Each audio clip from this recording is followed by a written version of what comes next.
நிறைய பேருக்கு வந்து அது அனிருத் பண்ணது மாதிரி தான் நினச்சிருப்பாங்க. ஸோ அது நம்ம ஃபீல்லாம் பண்ணல. பட் என்னன்னா அது வந்து என்ன சொல்றது? அந்த மாதிரி நிறைய நடக்கும். எக்கச்சக்கமா. நான் பண்ண படத்தோட மியூசிக் எடுத்து எனக்கே ரெஃபரன்ஸ் குடுப்பாங்க. நான் சொல்றது சினிமாவுல இருக்காங்க. நீங்க நார்மல் ஆடியன்ஸோட சினிமாவுல இருக்காங்க. ஸோ நிறைய சிங்கர்ஸ்க்கு வந்து இந்த ஒரு வருத்தம் இருக்கும்.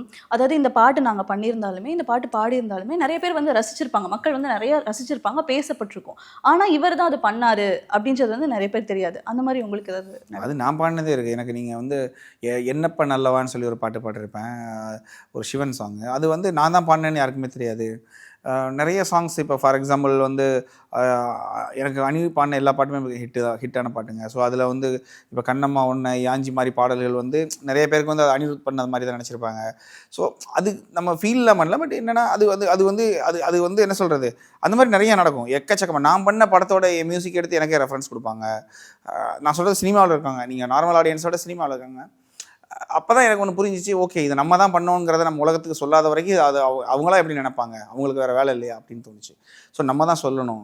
ஸோ இந்த படத்துலையுமே இப்போ ஒரு வீடியோ ரிலீஸ் பண்ண போகிறோம். என்னென்னா இதோட ஆர்கெஸ்ட்ரல் ஸ்கோரோட வீடியோ ஆக்சுவலி ரெட்டத்தலையில் மேசிடோனியன் ஆர்கெஸ்ட்ரா. ஏன் பண்ணுறோன்னா, நான் எல்லா படத்துக்கும் தான் எடுக்கிறேன். பட் இந்த படத்துக்கு நம்ம எடுக்கும்போது இப்படியெல்லாம் பண்ணியிருக்கோமா இந்த படத்துக்கு அப்படிங்கிறது ஆடியன்ஸுக்கு தெரியப்படுத்தணும் அப்படிங்கிறது இருக்குது.